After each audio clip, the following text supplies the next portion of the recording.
Hello everyone, good morning and welcome back. আজকের অনেক দিন পরে আমি একটা বড় ভিডিও দিচ্ছি। এই ভিডিওটা এই 3-4 দিন আগেরই শ্যুট করা, আর এই ভিডিওটা আমার এই নতুন বাড়ি থেকে প্রথম ভিডিও, মানে প্রথম বড় ভিডিও।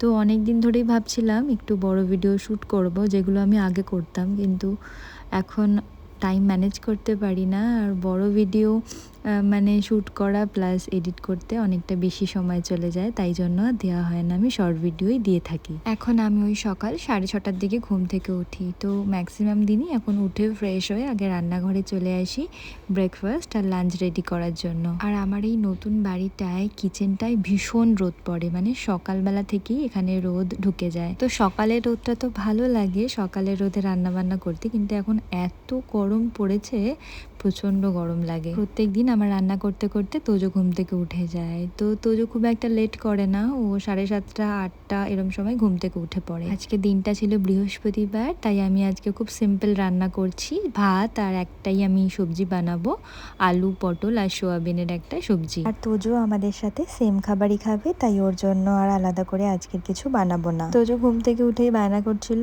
ওর খেজুর চাই, খেজুর খেতে খুব ভালোবাসে, তাই ওকে 2টো খেজুর দিয়ে আবার বললাম তুমি ঘরে চলে যাও। তো ঘরেই এখন বসে আছে, ওর বাবার সাথে থাকে এই সময়টা। তারপর ওর বাবা যখন স্নান করতে ঢুকে যায় তখন ও আবার কিচেনে চলে আসে, মানে আমার কাছে চলে আসে। আজকের মুডটা একটু ভালো আছে, তাই জন্য একটু হাসি খুশি খেলছে। আর যদি মুড না ভালো থাকে তাহলে প্রচন্ড কাঁদে আর কোলে উঠতে চায়। লাঞ্চ দিয়ে সৌমেন চলে গিয়েছে অফিসের জন্য, আর এরপরে আমি আর তোজো সারাদিন। ওর পাপা অফিসে চলে যাওয়ার পরেই আমি তোজোকে ব্রেকফাস্ট করিয়ে দিই, ওকে ব্রেকফাস্ট করিয়ে তারপরে আমি নিজে খাই।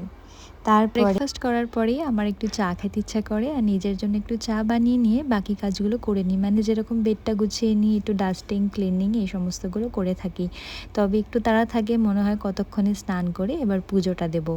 শনিবার আর রবিবার করে আমি সকালে উঠে আগে স্নান সেরে তারপরে পুজো করে রান্নার দিকে আসি, কিন্তু বাকি দিনগুলো হয় না, কেন কি ব্রেকফাস্ট লাঞ্চ বানানোর তাড়া থাকে, তো ওই টাইমের মধ্যে করে উঠতে পারি না। এই সময়টা তোজো একটু ব্যালকনিতে খেলা করে, একটু ব্যালকনি থেকে দেখে কে আসছে না আসছে, আর আমি তখন টুকটুক করে এই কাজগুলো করে নিই। ব্যালকনি থেকে তোজো এখন দেখবে কে কে আছে ওখানে, তো নিচে যে সুইপারগুলো থাকে ওদের সাথে কথা বলে, আর ওরা দেখলেই তোজোকে বলবে বাউয়া বাউয়া, নানি কাহা গেই। মা যখন থাকতো ওকে নিয়ে নিচে ঘুরতো, আর মাকে এখানে সবাই চিনে গেছিল, তাই জন্য সবাই তোজোকে জিজ্ঞেস করে নানি কাহা গেই, নানিকো বুলাও, নানিকো বুলাও। এখানে সবাই যেহেতু ওকে হিন্দিতেই কোশ্চেন করে, নিচে গেলে বাচ্চারা হিন্দিতেই কথা বলে খেলে, তাই জন্য ওগুলো শুনে শুনে তোজো অনেকটা তাড়াতাড়ি হিন্দিও শিখে গেছে। ও কিন্তু বাড়িতে এখন বাংলার সাথে সাথে হিন্দিতেও আমাদের সাথে কথা বলে।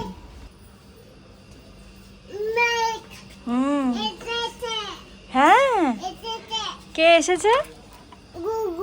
হ্যাঁ, গুগু আবার কে? কে? দুয়ে? আচ্ছা আচ্ছা, তো যে মাংকি কোথায় থাকে? মাংকি কোন গাছে থাকে? আন্টি, মানে আন্টি বসে আছে? আচ্ছা, ঠিক হ্যাঁ। তো তোজো, তোমার নাম তোজো? হ্যাঁ, সরি সরি কেন সরি বলছো কেন? কি হয়েছে মাম্মা? मतलब क्या है? আবি বাবেটা কি? এর ঠিক পরে তোজো আর আমি দুজনেই স্নান করে নিয়েছি, আর এখন যাব পুজো দিতে। তো তোজোকে নিয়েই আমি পুজোটা করি। তো একটুখানি ডিস্টার্ব তো করে, যেহেতু ছোট আর সব কিছুতে হাত দিতে যায়, তো ওইভাবেই করি, তাই জন্য আমার একটুখানি লেট হয়ে যায়। টিভি চালিয়ে দিলে হয়তো বসে বসে দেখবে, আমি একটু শান্তি মতো পুজো করতে পারবো, কিন্তু আমি চাই না অতটা টিভি দেখাতে, যতটা সম্ভব অ্যাভয়েড করা যায় তো সেটারই চেষ্টা করি। তো এখনও আমার সাথেই পুজো করবে, তারপরে ওকে সারাদিনে ওই আধ ঘন্টা থেকে 45 মিনিট মতো একটু টিভি দেখতে দেই। হয়তো কখন খুব বায়না করছে, খুব কাঁদছে, তো তখন একটু চালিয়ে দিই। টিভি দেখলে ওই টম অ্যান্ড জেরিটা চালিয়ে দিই, সেটা দেখতে পছন্দ করে। তো মাঝে মাঝে বলে টম টম, তো টমটা দেখতে চায়। সবেই স্নান করে উঠলো, এরই মধ্যে জল খেতে খেতে জামাটা ভিজিয়ে ফেললো, তো জামাটা চেঞ্জ করিয়ে দিলাম, না হলে আবার ঠান্ডা লেগে যাবে। আজকে ছিল বৃহস্পতিবার, বৃহস্পতিবারের পুজোতে একটু বেশি টাইম লাগে, তাই জন্য আজকের একটু বেশি দেরি হয়ে গিয়েছিল পুজো সারতে। এরপর ওকে বললাম তুমি প্রণাম করো, তো একদম এখানে শুয়ে পড়লো। তো শুয়ে শুয়ে প্রণাম করতেও খুব ভালো পারে, খুব ছোট থেকেই এটা শিখেছে, এই যে, আর ও শুধু ওয়েট করে আছে কখন আমি প্রসাদটা ওকে দেবো।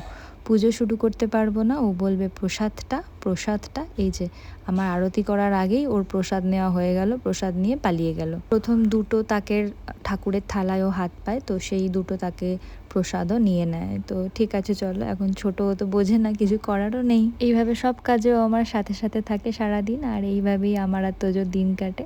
আজকের এই ভিডিওটা এইটুকুই, আবার আসবো নতুন ভিডিওর সাথে। সবাই ভালো থেকো, টাটা, বাই বাই।